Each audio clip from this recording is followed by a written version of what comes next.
naman po tayo sa Bata at meron po tayong nakita dito, kababayan. Siguro po, yung ating kababayan ay nag-Christmas din, kagabi.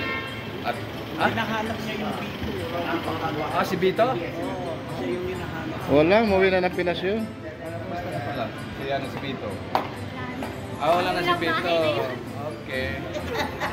Oo. Parang napadpad ka rito. Sana po Christmas eh. Tama. Oo pala, yun nga sinabi ko, Christmas. Nakita ko si Bito. Ano Ando kita sa mo? bahay ko mo. Ganon. Ito po yung bago.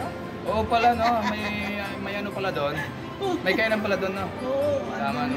Di, ano na yun, busog na yun siguro, kaya umuwi na. Sayang, hindi kayo nakapagkapos. Hindi na rin. Oo. Ito pala. Tagal ko na siya tinapon. Okay. Kumusta na pala? Life ko dito, Oo. okay naman. Maluwag naman yung amo. Okay. Salamat naman sa ating Panginoon. Sama kaya natin siya, Tre. Mga ruming tayo. Oo. Gusto mo mga ruming tayo? Okay na. Okay. Pero masaya naman yung ating puntahan dito ngayon. Masaya naman. Pero Kaso hindi. naghihintay ako ng pagsasama ko tagal talaga. Ganon. Yun po mga kaibigan, naghihintay daw siya ng, ano? Kasama ko dalawang kasama. Kasama na daw, dalawang katulong. Yun po, mga kaibigan. At ilan taon ka na po dito sa Saudi? Dati kong pag musician sa sa binalikan ko dito 6 months. So, pinasa lang ako. Ganun po ba?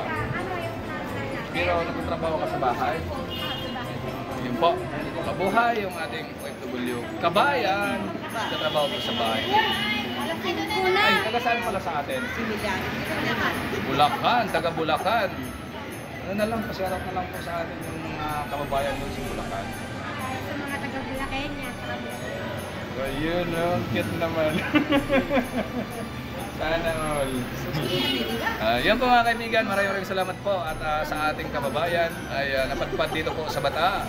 Ngayon hapon dito po, nagkita-kits kami dito po sa harap ng Bellagio, opposite ng Tilimani, Bata. Maraming salamat, abangan nyo po ulit at mayroon naman tayong ibang lugar. Bye-bye!